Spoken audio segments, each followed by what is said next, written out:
Good morning students, I am MRK.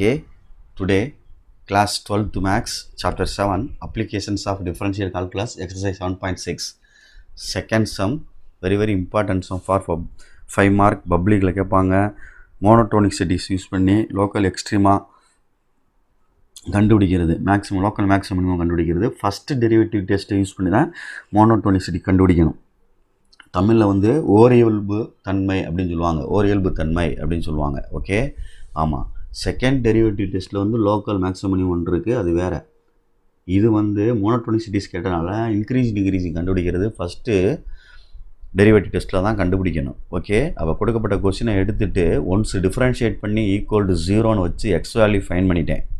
Interval open பண்ணிவிட்டு tables create பண்ணுறேன். எஃப்டாஸ் X சைனை பொறுத்து தான் அது இன்க்ரீஸாக டிக்ரீஸான்னு பார்க்கணும்.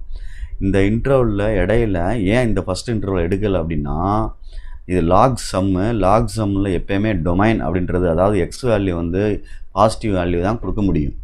அதனால் நம்ம ஃபங்க்ஷனில் வந்து லாக் இருக்கிறனால இதில் இந்த நெகட்டிவ் இன்டர்வல் வந்து அக்செப்டட் கிடையாது. இந்த இன்டர்வல் இருக்குல்ல, இந்த இன்டர்வல் என்ன கிடையாது, அக்செப்டட் கிடையாது அப்படின்னு அர்த்தம். அதனால் நான் வச்சுக்க, அந்த இன்டர்வல் வந்து அக்செப்டட் கிடையாது அப்படின்னு சொல்கிறேன். ரைட், எந்த இன்டர்வலு, இந்த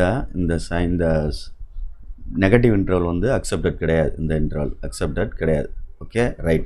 அப்போ இந்த இன்டர்வலை தான் நம்ம எடுத்துக்கிற முடியும். அதில் நம்ம எஃப்டாஸ் எக்ஸ் சைன் வந்து மைனஸ்லேருந்து ப்ளஸ்ஸுக்கு மாறுது, சேஞ்சஸ் ஆகுது. அதனால் ஒரு மினிமம் வேல்யூ கிடைக்கும், லோக்கல் மினிமம்.